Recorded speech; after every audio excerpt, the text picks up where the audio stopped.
ॐ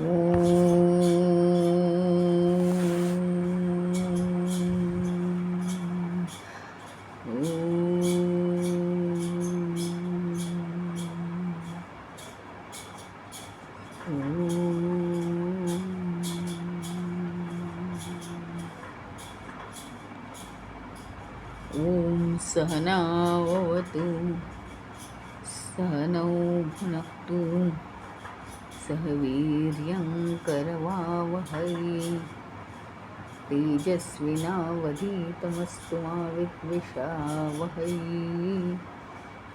ॐ शान्ति शान्ति शान्तिः।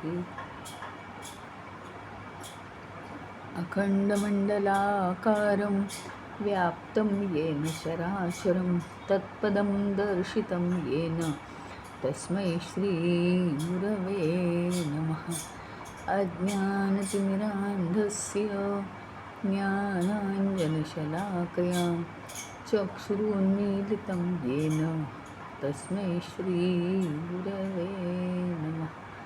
गुरुर्ब्रह्मा गुरुर्विष्णु गुरुर्देवो महेश्वरः गुरुरेव परं ब्रह्म तस्मै श्रीगुरवे नमः। स्थावरं जङ्गमं व्याप्तं यत्किञ्चित् सचराचरं तत्पदं दर्शितं येन तस्मै श्रीगुरवे नमः। चिन्मयं व्यापि यत्सर्वं त्रैलोक्यं सचराचरं तत्पदं दर्शितं येन तस्मै श्रीगुरवे नमः। त्वमेव माता च पिता त्वमेव बन्धुश्च सखा त्वमेव विद्या द्रविणं त्वमेव सर्वं मम देवदेव त्वमेव सर्वं मम देवदेव।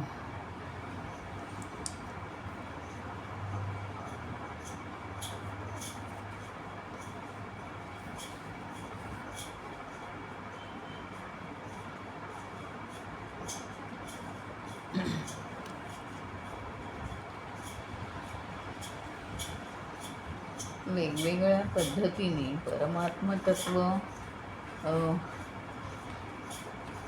प्राप्त करण्याच्या दिशेने जाण्यासाठी वेगवेगळी मनन क्रिया, पण काही पण नाही सांगितलेलं, काही इलॉजिकल नाही आहे, तर विशिष्ट पद्धतीने मनन क्रिया ह्याच्यामध्ये शिकवलेली आहे.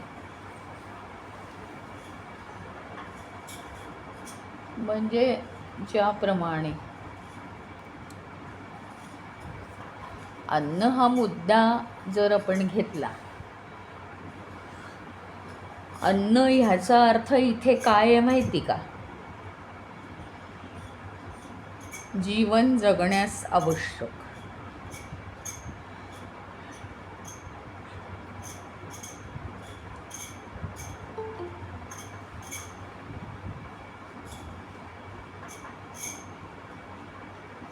जीवन जगण्यास आवश्यक काय आहे?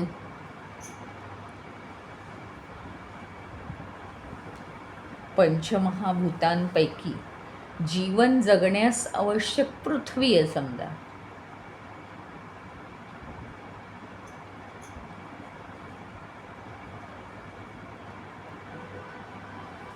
पृथ्वी याचे दोन अर्थ होतात. पृथ्वी म्हणजे ही सृष्टी असलेली पृथ्वी, जमीन पृथ्वी, ग्रह पृथ्वी, आणि पृथ्वी याचा अर्थ दुसरा म्हणजे शरीर, जड शरीर, असे दोन अर्थ आहेत. मग जीवन जगण्यास आवश्यक काय आहे तर पृथ्वी, दोन्ही अर्थाने. आणि म्हणून पहिला सिद्धांत काय? जीवन जगण्यासाठी जे आवश्यक आहे त्याला अन्न म्हणायचं. म्हणून पृथ्वी हे अन्न आहे. मग जीवन जगण्यास आवश्यक, समजा एक एकदम खालचं आणि एक एकदम वरचं महाभूत घेतलं, आकाश. तर आकाश हे अन्न आहे. आकाश याचा अर्थ काय? प्रत्यक्षात आकाश का? तर नाही. आकाश म्हणजे स्पेस. स्पेस असणं आवश्यक आहे. स्पेस.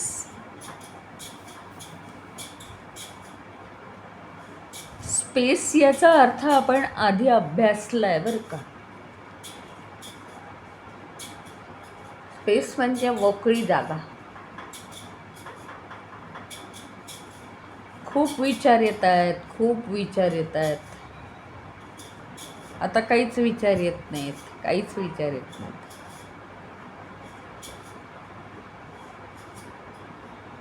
दोन विचारांमधली मोकळी जागा.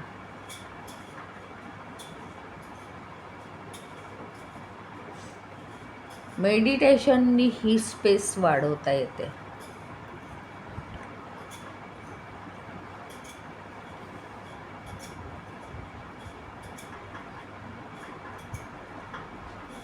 अजून काय आहे स्पेस म्हणजे?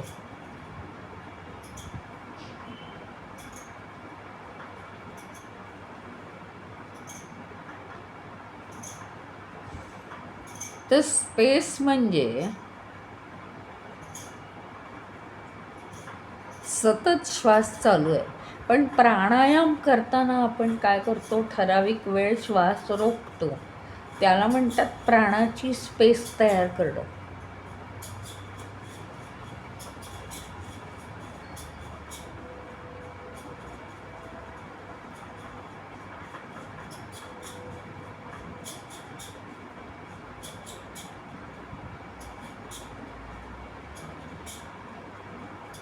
प्राणाला स्वतः रोखणं म्हणजे प्राणायाम, म्हणजे स्पेस झाली.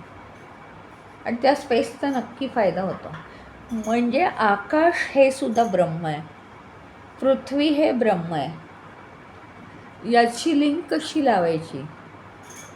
तर त्यांचं म्हणणं असं आहे, ब्रह्म नाही, अन्न. आकाश हे अन्न आहे, पृथ्वी हे अन्न आहे. अन्न अन्नात घातलं तर अन्नच राहतं.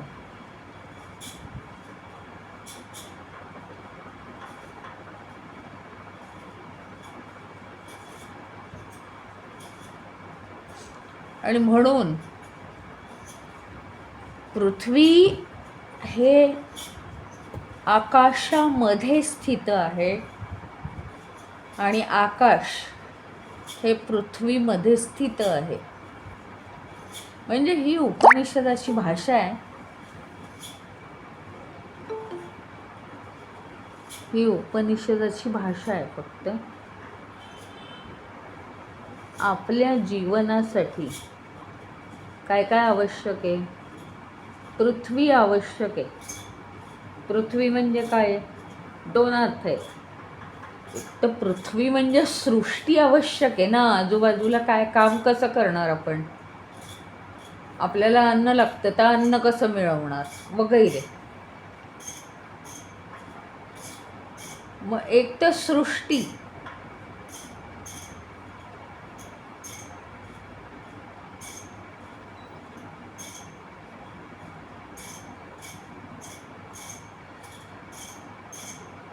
आणि दुसरं म्हणजे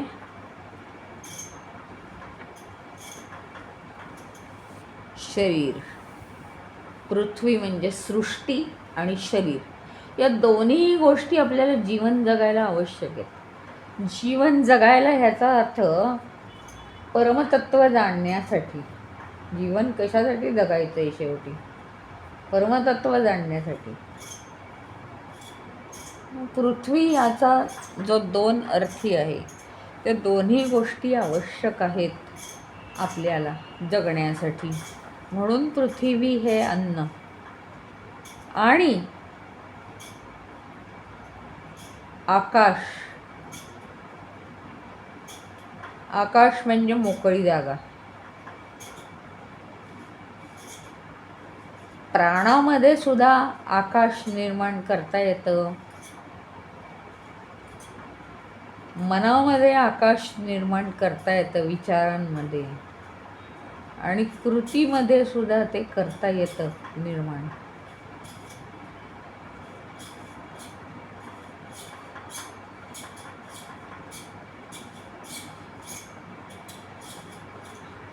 आकाश हे नेहमी आवश्यक आहे. म्हणजे काय, फार मोठी गोष्ट इथे सांगितली आहे.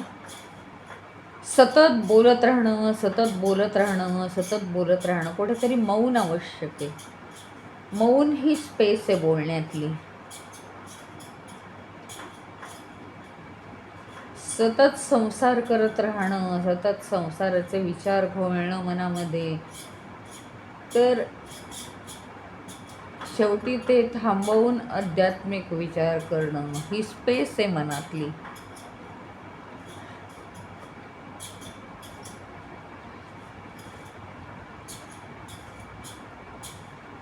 अशा रीतीने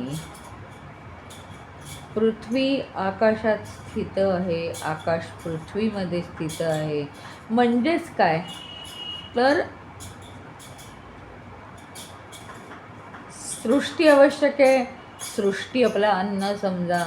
शरीर आवश्यक आहे, शरीर अन्न समजा. आकाश आवश्यक आहे, प्राणायाम अन्न समजा.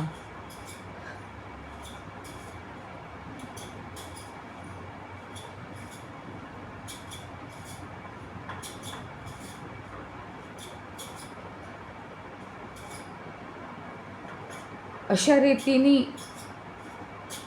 आता बघा, आप म्हणजे पाणी. आपण आधी पाहिलेलं आहे की खाल्लेल्या अन्नाचं हे पाणी पचन करतं, अन्नाचं पचन करतं.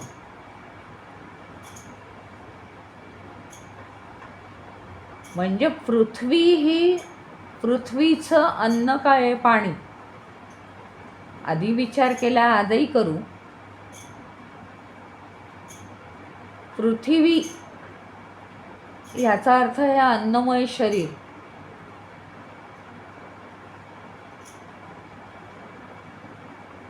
खाल्लेल्या अन्नाचं पचन कोण करतं, पाणी.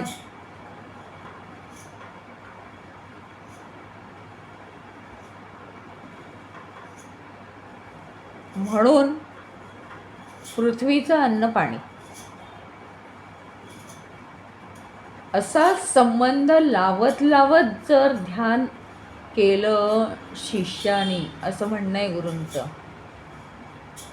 तर तो परब्रह्मापर्यंत पोहोचू शकतो. आता अग्नी जर घेतला, अग्नी,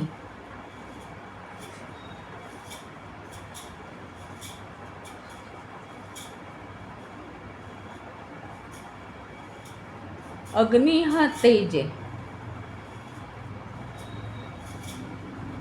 आता अग्नी म्हणजे शरीरामध्ये उष्णता कशामुळे निर्माण होते, तर अन्नामुळे.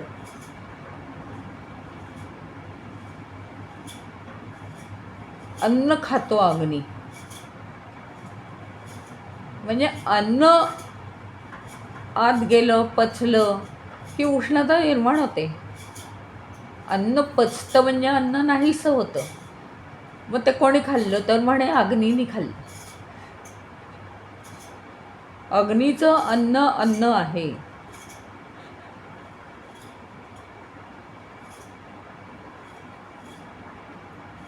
आणि तो अग्नी जो निर्माण होतो, ऊर्जा निर्माण होते. ती फक्त ऊर्जा नाही होत, तर त्याने एक माणसाला एक प्रकारचं तेज येतं ना.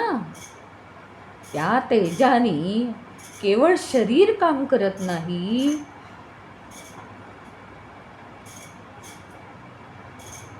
तर मन पण काय करतं, तसे योग्य विचार त्याला यायला लागतात.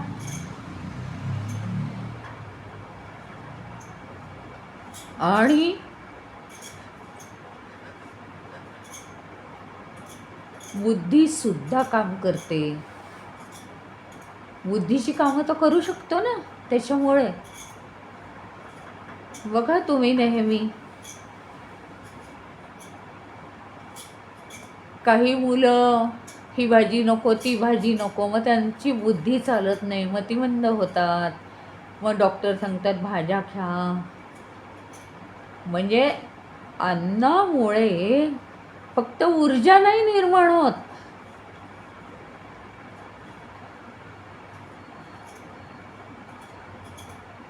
तर एक प्रकारचं तेज येतं.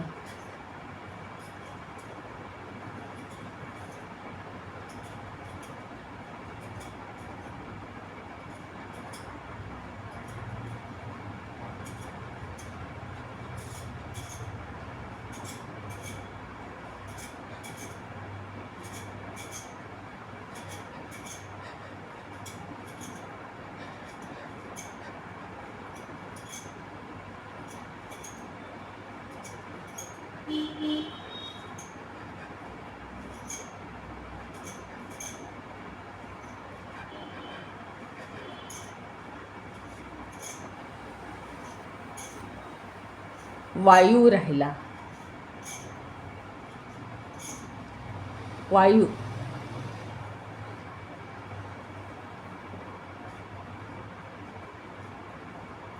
वायू हा 5 प्रकारची काम करतो, आपल्याला माहिती आहे. म्हणजे वायू हे सुद्धा माणसाचं अन्न. आता हा एक प्रकार झाला विचार करण्याचा. दुसरा प्रकार असा आहे की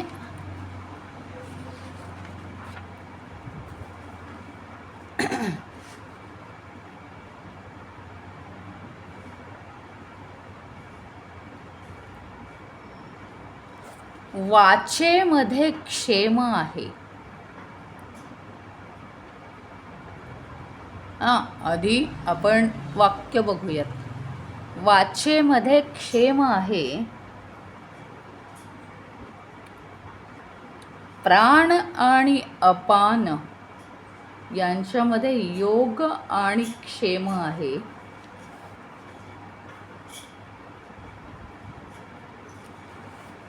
हातांमध्ये कर्म आहे, पायांमध्ये गती आहे. या उदाहरणाने त्यांनी असं दाखवलंय की एकही गोष्ट विधात्याने उगीच केलेली नाही.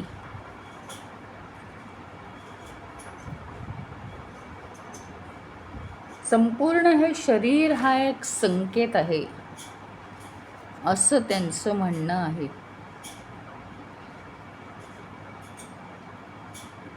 वाचेमध्ये क्षेम आहे ह्याच्यात एवढा मोठा अर्थ दडलेला आहे.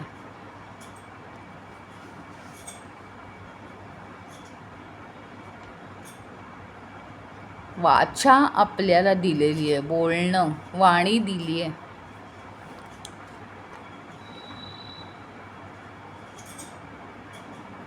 या वाणीमध्ये क्षेम हेच या वाणीचं परब्रह्म आहे.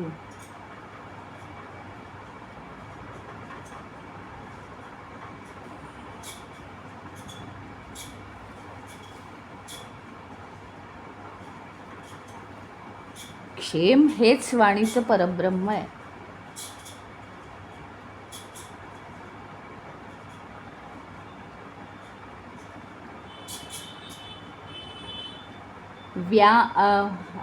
प्राण आणि अपान हे जे म्हटलेले आहेत, तर प्राण हा वायू आहे.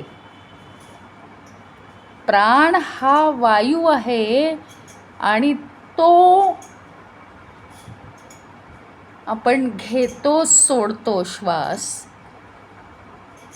त्यामुळे फक्त आपण शरीराला जोडले जातो, नाहीतर आपण शरीरापासून विलग होऊ. म्हणून प्राण हा योग आहे.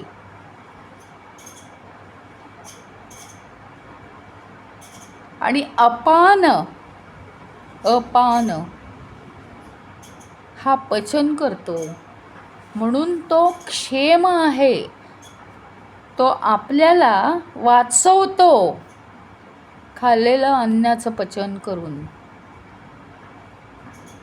कुशल राखतो आपलं.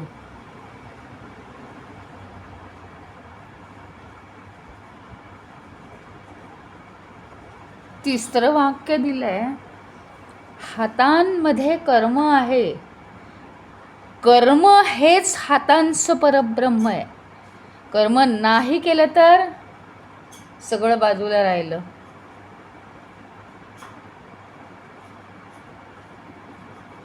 आणि पायांमध्ये गती आहे.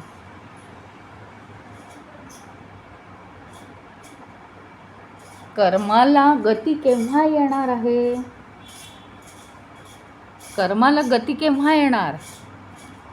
चालत राहिलं तर. ह्याच्यावरून एक महत्त्वाचा विचार 2 दिवस माझ्या डोक्यात घोळत होता. तो म्हणजे असा की आपल्याला वाटतं बापरे किती कामं आहेत वगैरे, असं वाटतं, कधीतरी वाटतच राहतं की काय कामं तर संपतच नाही, रोज उठून तेच तेच. आणि एकदम एक विचार डोक्यात आला माझ्या, अरे काय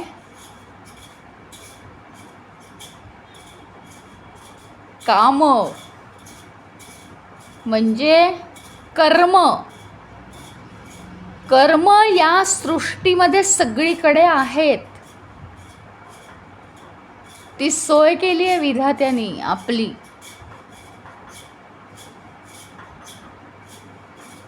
आणि आपण इथे यायचं आणि जी काही कर्म आपल्या समोर आहेत म्हणजेच ती आपली कर्म आहेत. म्हणजे आपण रोज करतो ती आपली कर्म आहेत. जी नाही करत ती आपली कर्म नाहीत. म्हणजे आपण पेशंटला तपासत नाही म्हणजे आपली कर्म नाही आहेत, ती आपल्यासाठी नाहीत, आपली राहिली नाहीत तशी कर्म, आपली वेगळी कर्म राहिली आहेत. मग सृष्टीमध्ये सगळीकडे कर्मच आहेत पेरून ठेवलेली.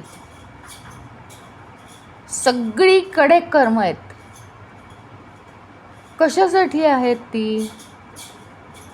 तर जन्माला येणाऱ्या माणसानी त्याची जी कर्म आहेत ती त्यांनी करावी, यातली उचलून आणि झाली कर्म की त्यांनी निघून जावं. म्हणजे कोणतंही कर्म तुमच्या वाचून अडलेलं नाहीये आणि कोणतंही कर्म तुम्हाला संपवून कुठेतरी जायचं नाहीये. फार मोठी जबाबदारी तुमच्यावर नाहीये. फक्त इथे कर्म आहेत आणि तुमची ती राहिली आहेत, म्हणून तुम्ही ती करायची आहेत आणि ते सोडून तुम्ही निघून जायचंय. बस इतकंच आहे, बाकी काही नाही आहे, थिअरीच नाही आहे काही. खूप इझी आहे. म्हणजे काय इझी याचा अर्थ मॅनरफुली याचं सगळ्याचा आपण अर्थ लावला पाहिजे व्यवस्थित, की प्रत्येक काम करायचं आहे. इथे भगवंताची थिअरी आहे की सगळी जी कामं आहेत, सगळी जी कर्म आहेत ती ईश्वराची सेवा म्हणून तर करायचीच आहेत. म्हणजे बेस्टच करायची आहेत, बेस्टच करायची आहेत. आळस करायचा नाही, कारण मग कर्म नाही झाली तर आपल्याला परत परत जन्म मिळतील. आणि एज तर पुढे चाललंच आहे, वय तर पुढेच चाललं आहे. म्हणजे ते संपलं की परत जन्म घ्यावा लागेल, म्हणून कर्म तर संपलीच पाहिजेत आपली. कर्म तर संपली पाहिजे. बेस्ट तर करायची आहेत, ईश्वराची सेवा म्हणून पण करायची आहेत. आणि तरीसुद्धा फार मोठी जबाबदारी तुमची नाही. अरे असं काय झालं, अरे तसं काय झालं, अरे होतंय की नाही, अरे संपतंय की नाही, अरे माझं वय काय झालं, हे कधी होणार, आणि आता मी जाणार, आता कसं काय होणार मग, असं वगैरे काही नाही आहे.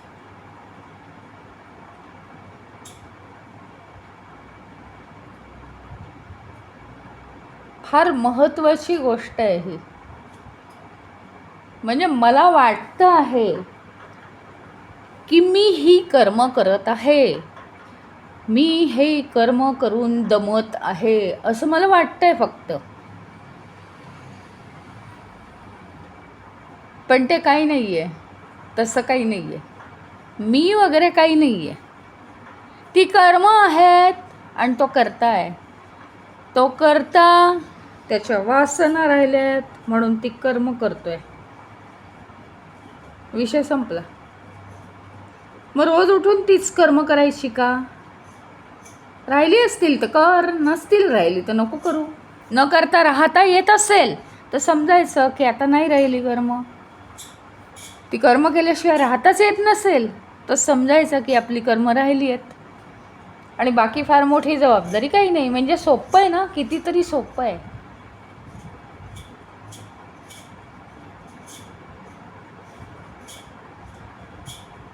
आणखीन एक हे जे वाक्य आहे की वाणी हे क्षेम आहे, तर ह्याच्यावरून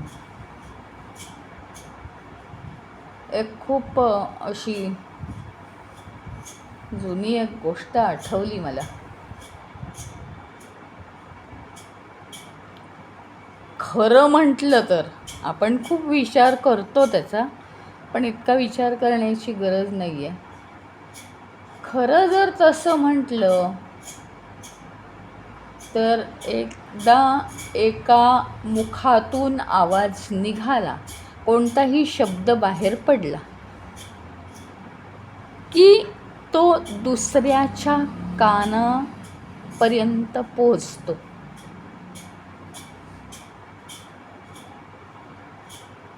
मग तो निघून जातो, काही नाही त्याला अर्थ.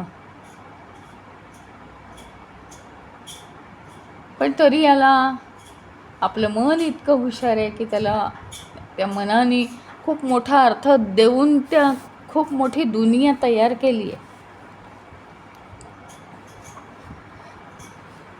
म्हणजे वाणी या एका ज्ञानेंद्रियापासून कर्ण म्हणजे कान या दुसऱ्या ज्ञानेंद्रियापर्यंत आवाज पोचला, शब्द पोचला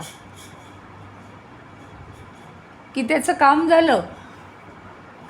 पुढे काय होतं त्या शब्दाचं? तो हवेत विरतो.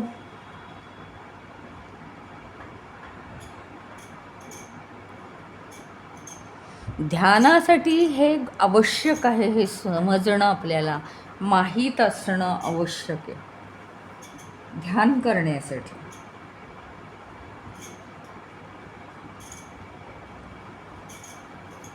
आपल्या वाणीपासून दुसऱ्याच्या कानापर्यंत शब्द पोहोचला की नंतर तो हवेत विरून जातो. म्हणून फॉरगेट द पास्ट, त्याला अर्थ काहीही नाही. आता तो शब्द तुम्हाला का आठवतो? कारण तुमच्या मनाने खेळ केले आहेत आणि एक बॉक्स केला आहे मनामध्ये, त्याच्यात तो शब्द पकडून ठेवला आहे की हा मला असं बोलला. तसा खरं म्हणजे तो शब्द शिल्लक नाही आहे आता.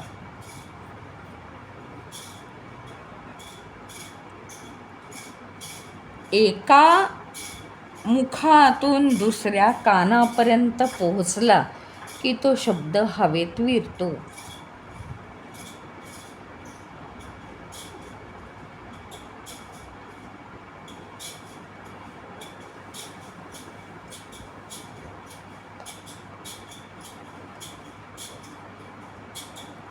तर आता इथे काय केलंय,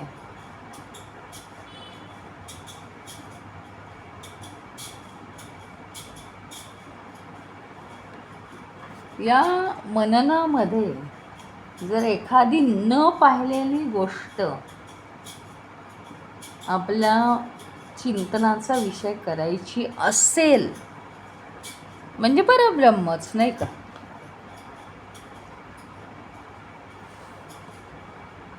त्याचं जे चिंतन केलं जातं त्याला म्हणायचं अधिदैविक चिंतन, जे आपल्याला अजिबात माहिती नाही आहे त्याचं चिंतन वेगवेगळ्या मार्गाने करायचं म्हणजे अधिदैविक चिंतन.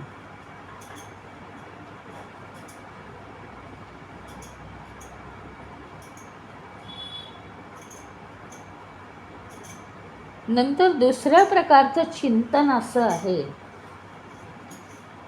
की एखादी वस्तू किंवा निसर्ग व्यक्त करायचा असेल तर आधी भौतिक चिंतन, भौतिक भौतिक जगामधलं.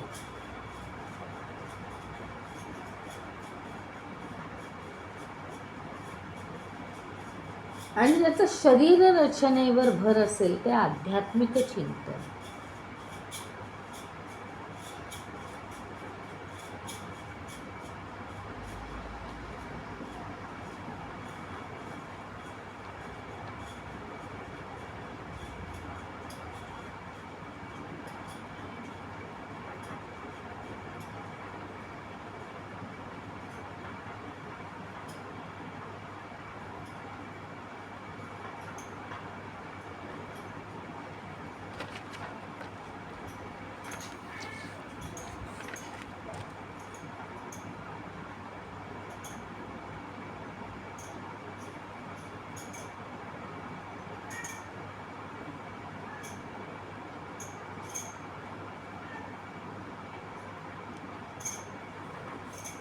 आणि मग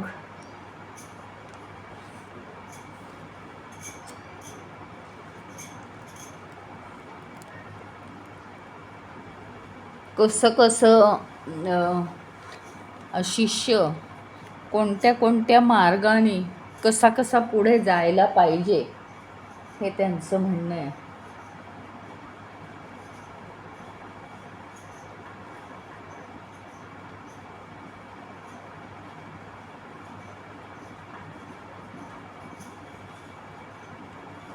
पहिल्यांदा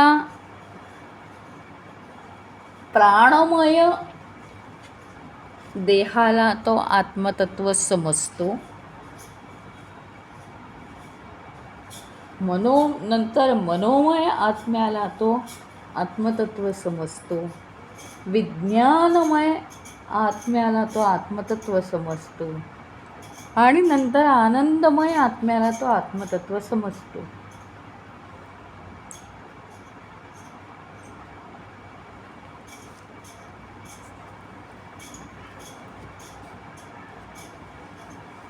आणि मग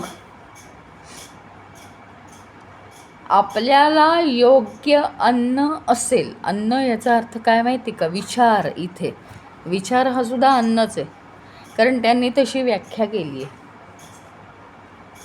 त्या अन्नाचा उपयोग करून तो चिंतन करतो, पण तरीसुद्धा तोपर्यंत तो कोशातच राहतो, कारण परमतत्वाचं चिंतन करायला अन्नाची गरज नाही आहे. म्हणजे कोणत्याच विषयाचं चिंतन करायची गरज नाही, पण संपूर्ण मनुष्य आत्ताच्या आत्ता एकाही विषयाचं चिंतन नाही असं नाही राहू शकत. आणि म्हणून त्याला सगळ्या कोशांचं चिंतन क्रमाने करत करत एका विशिष्ट पद्धतीने पुढे गेलं पाहिजे. ज्यावेळी त्याची तयारी होईल, चिंतन करायची त्याला गरज लागणार नाही. चिंतन फक्त एका विषयाचं होईल की निराधार निराश्रित असं आत्मतत्व, केवळ त्या विषयावर त्याचं चिंतन होईल. तेव्हा कुठे हळूहळू त्याला आत्मप्राप्ती होऊ शकते, यदा कदाचित.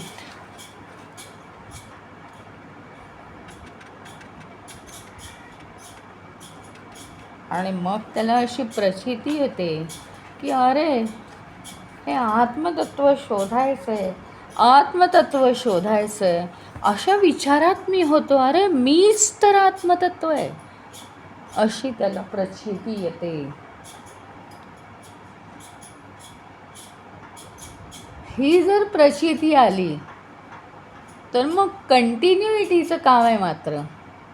नाही तर प्रचिती आली आणि प्रचिती गेली असं नको व्हायला.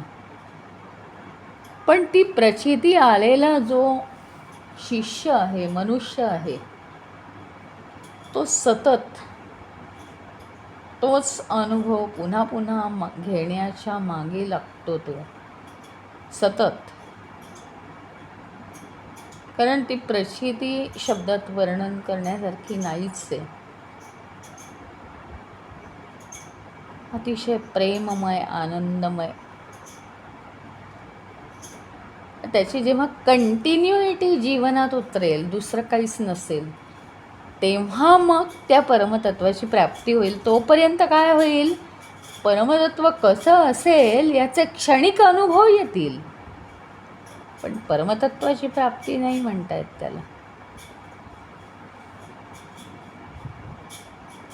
तैलवत धार हवी त्या अनुभवाची, म्हणजे आत्मतत्वाची प्राप्ती झाली असं म्हणता येईल.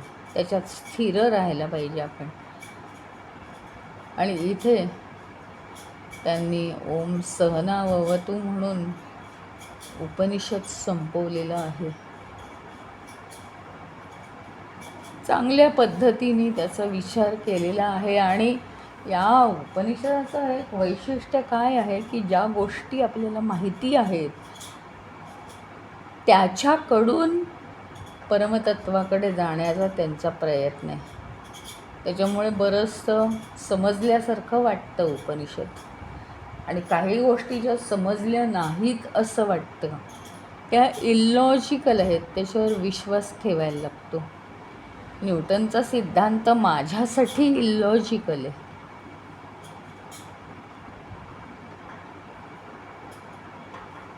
कुणी म्हणतं पाणी प्या पचन होईल, माझ्यासाठी इलॉजिकल आहे. अरे पचन कुठे, पाणी कुठे, म्हणजे काय, मला ते कळत नाही म्हणून इलॉजिकल आहे. असं परमतत्व हे सामान्य माणसासाठी इलॉजिकल आहे. मग काय, याला दोन मार्ग आहेत. एकतर असा दृढ निश्चय पाहिजे, परमतत्व मी समजावून घेईन म्हणजे घेईन, आणि मग त्याची प्राप्ती करायची. दुसरा मार्ग काय आहे, सगळे जे इलॉजिकल गोष्टी आहेत त्याच्यावर विश्वास ठेवायचा, म्हणजे इलॉजिकल ॲक्सेप्ट करण्याची सवय लावायची. मग ते परमतत्व प्राप्त होऊ शकेल. लॉजिकमध्ये कधीच बसणार नाही.